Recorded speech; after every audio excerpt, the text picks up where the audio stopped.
Hello friends, आज की video में हम शुरुआत करने वाले हैं chapter number 11 three dimensional geometry class 12 का एक्सरसाइज 11.1 का पहला क्वेश्चन है। एक्सरसाइज बहुत ही आसान है। ये देखिएगा, इसमें कहा है इन्होंने, if a line makes angle 90 degree 135 degree 45 degree with the x y and z axis respectively, find its direction cosine.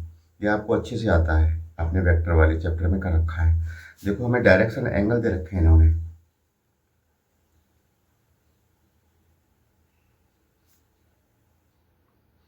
Direction angles क्या होते थे हमारे? अल्फा, बीटा और गामा, यही तो होते थे।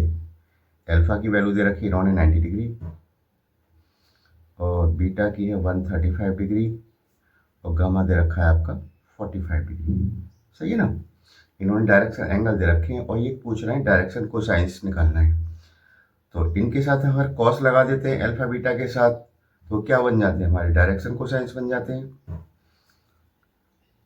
कॉस अल्फा, इसे बोलते हैं DC direction cosine. Cos alpha, cos beta, cos gamma, ये पूछ रहे हैं। अल्फा बीटा की वैल्यू आपके पास है, ये रख दो, तो ये हो जाएगा कॉस 90 एंड कॉस बीटा की वैल्यू 135 डिग्री, कॉस गामा की कॉस 45 डिग्री। इनकी वैल्यू जानते हैं आप लोग। तो देखिएगा, कॉस 90 की वैल्यू क्या होती है? 1। सही है ना? 1। कॉस 135, इसे कैसे लिख सकते हैं? याद करो, इसे लिख सकते हैं cos 90 plus 45। 90 plus 45 second quadrant में पहुंचेगा, ठीक है ना? सेकेंड क्वाड्रेंट में पहुंचेगा तो साइन चेंज हो जाएगा और ये भी कन्वर्ज हो जाएगा। कॉस का क्या हो जाएगा? साइन। साइन 45 का मतलब -1/√2। और कॉस 45 की वैल्यू तो हम जानते ही हैं, कितनी होती है? 1/√2। तो हमारे डायरेक्शन कोसाइंस आ गए आराम से। इन्हें रख दो दोबारा से, 1,1 -1/√2, 1/√2। डायरेक्शन कोसाइंस हमारे आ गए आराम से। समझ में आ गया ना? इजी क्वेश्चन था। अब क्वेश्चन नंबर सेकंड देखिएगा।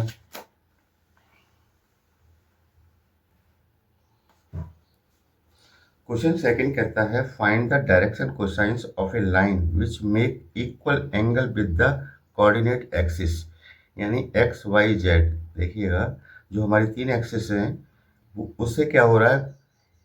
ये एक लाइन है जो बराबर एंगल बना रही है, इक्वल एंगल बना रही है। तो देखो, ध्यान दीजिएगा, जो हमारे एंगल हैं अल्फा, बीटा और एक गामा, वो क्या है? इक्वल है। यानी alpha equal to beta equal to gamma, ये बराबर एंगल बना रही है लाइन, तीनों हमारी एक्सिस से, एक्स वाई जेड से।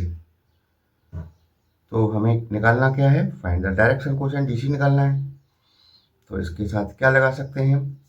Cos alpha, cos beta, cos gamma लगा लेंगे तो हमारे डायरेक्शन कोसाइंस बन जाते हैं।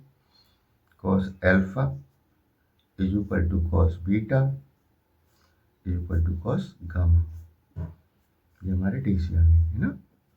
क्योंकि इक्वल है तो हमने इक्वल लगा लिया सबके बीच में। सही है ना? अच्छा, जब एक प्रॉपर्टी है, आपने पढ़ा होगा वेक्टर वाले चैप्टर में, कि इनका तीनों डायरेक्शन कोसाइंस का स्क्वायर का सम कितना होता है? 1 होता है। यानी एक आपको याद करा देता हूँ, cos square alpha plus cos square beta plus cos square gamma equal to क्या होता है? 1। ठीक है ना? ये आपने पढ़ा है पिछले वाले चैप्टर में। अब जब तीनों एंगल बराबर हैं तो एक बार अल्फा बीटा के बराबर है, अल्फा गामा के बराबर, तो अल्फा ही अल्फा ले लो ना। तो यहाँ लिख लेंगे हम cos square alpha, cos square beta, beta की जगह पे क्या लिख लूंगा मैं? अल्फा। इसी तरह कॉस स्क्वायर गामा की जगह पे क्या लिख लूंगा मैं? Alpha equal to 1। तीनों को प्लस करेंगे, क्या हो जाएगा? 3 cos square alpha is equal to 1। सही है ना? तो cos square alpha is equal to 1/3 और cos alpha is equal to, square हटाएंगे तो प्लस माइनस 1/3। रूट में ले लेंगे इसको, ठीक है। इसका तो रूट आ नहीं सकता ना 3 का, इसके ऊपर रूट लगा दिया मैंने। ये कॉस अल्फा आ गया हमारा। कॉस अल्फा बराबर क्या है, कॉस बीटा है, कॉस गामा है, यानी ये आपके डायरेक्शन कोसाइंस हो गए। तो आप इसे लिख दीजिएगा डीसी हमारे आगे निकल के, direction cosine is equal two plus minus 1/√3 x axis के रेस्पेक्टिवली हो गया, ये वाई के प्लस माइनस 1/√3। दैट्स इट, ये हमारा आंसर हो गया। क्लियर हो गया ना। देखिएगा थर्ड क्वेश्चन। थर्ड क्वेश्चन हमारा जो कहता है उस पर ध्यान दीजिएगा। इन्होंने कहा if a line has the direction ratio, इसमें डायरेक्शन रेशियो दे रखा है, then what are its direction cosine. Direction ratio दे रखा है, इसे कन्वर्ट करना है किसमें, इससे हमें क्या निकालना है, डीसी। डी आर दे रखा है और हमें क्या चाहिए, डीसी चाहिए।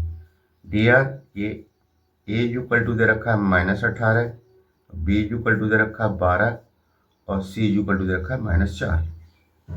ये हमारे डायरेक्शन रेशियो दे रखा है। अब हमें क्या निकालना है, डायरेक्शन कोसाइन निकालना है। तो देखो इसका ध्यान रखिएगा, डायरेक्शन कोसाइन कैसे निकालते हैं, DC A upon A square plus B square plus C square, पहला आ गया। सेकंड, ये वाला डायरेक्शन रेशियो ले लेंगे 12, मतलब जो बी अपॉन अंडर रूट, ये फॉर्मूला है A square plus B square plus C square. तीसरा वाला C upon A square plus B square plus C square. इस तरह से हमारे डीसी निकलेंगे। इसमें रख दो, एक ही पे -18 ले लो और under root A square plus B square plus C square, इनका स्क्वायर करके सम कर लो, उसका स्क्वायर रूट ले लेना अगर आता है तो, नहीं आता है तो ऐसे ही रख देना उसको रूट के अंदर ही, है ना। तो सबसे पहले मैं ऐसा करता हूँ, इसको कैलकुलेट ही कर लेता हूँ रूट वाली चीज़ को, यानी root A square plus B square plus C square, इसको कैलकुलेट कर लो। तो रूट ए हमारा कितना, -18 का स्क्वायर, बी 12 का स्क्वायर, -4 का स्क्वायर। -18 का स्क्वायर कितना होता है, 324, है ना, राइट। 324, इसका 144 हो गया स्क्वायर, इसका हो गया 16। इनको आप प्लस कर दो, तो 6 और 4 10 और 4 14 और ये 8 और ये 4, 484 हो गया। ये इसका स्क्वायर रूट होता है 22, देख लेना निकाल के आप, है ना। और ये तो वैसे याद करने वाली चीज़ है ना। तो इसका हमें, इसकी हमें वैल्यू मिल गई। अब हम डीसी निकाल देंगे आराम से। ए हमारा क्या है, -18 upon root A square plus B square plus C square, इसको मैंने कैलकुलेट पहले से कर लिया है, ये 22 रख दो। फिर है आपका बी है आपका 12 अपॉन 22 कॉमा सी -4 अपॉन 22। बस समझ में आ गई। इसे थोड़ा सा सिंप्लीफाई करो, 2 से कैंसिल कर हो रहा है तो कर दो इसको, -9 अपॉन 11। इसे 2 से कर दें इसको, 2 से हो गया 6, 2 से 11, 2 से -2 अपॉन 11। दैट्स इट, ये आपका आंसर, ये आपका डायरेक्शन कोसाइन आ गए तीनों। क्लियर हो गया ना। वही है एक्सरसाइज जो आसान है, इसमें कोई दिक्कत आपको नहीं आएगी। अगर आपने वेक्टर वाला चैप्टर कर रखा है तो, अगर वो चैप्टर नहीं किया है तो फिर समझ से बाहर हो जाएगा। अगली वीडियो में नेक्स्ट क्वेश्चंस लेके आता हूँ। Thank you.